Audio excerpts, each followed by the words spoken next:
Buckwheat is a really incredible plant.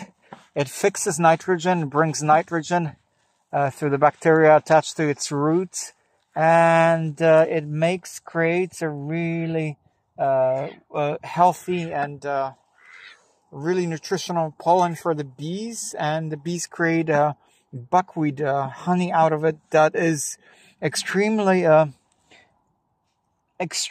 good for your respiratory system. It's like one of those really medicinal honeys. So, and then the buckwheat itself is one of the practical superfoods. It's nearly complete nutrition, so it's a wonderful staple. And the way we're collecting it and is pretty much traditional way. If you take away the plastic buckets and cargo bike, we're collecting, planting, sowing it, tending it, fertilizing by self-made fertilizers. So it's actually something more than just organic for us, because organic agriculture very often is industrial agriculture, using petroleum fuels, using industrial chemicals such as few people realize that quite a few chemicals are used for quote-unquote organic agriculture, such as sulfur,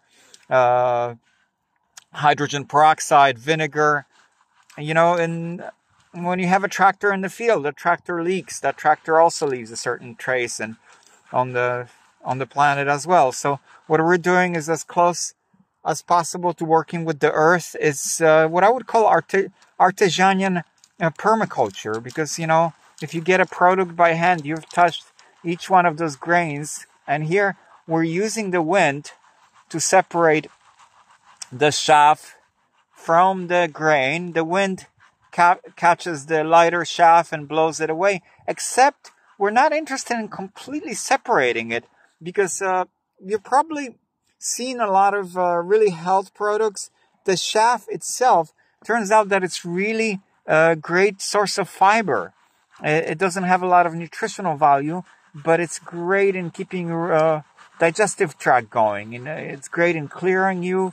It's great in, you know, in preventing a lot of different ailments of the digestive tract. And that's something very important to such a degree that very often now it's being even sold additionally in healthy cereals or separately for you to even add it to cereals. So we're just getting the lighter stuff, so we actually have a little more grain, because if you're eating chaff, a lot of chaff with grain, it just feels funny. It feels like you're eating cardboard, and yeah, once again, it's good fiber, but, you know, not so much nutrition, and it's not so nice actually. So here it's a little bit half and half.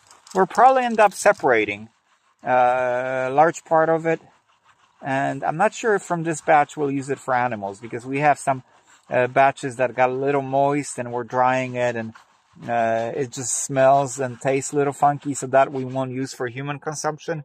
But it's okay with animals. I eat it. It's just a little musty, but this stuff is really excellent. It's really dry. So we might even mix it with nettle grains, or leboda, which is another wild grain, and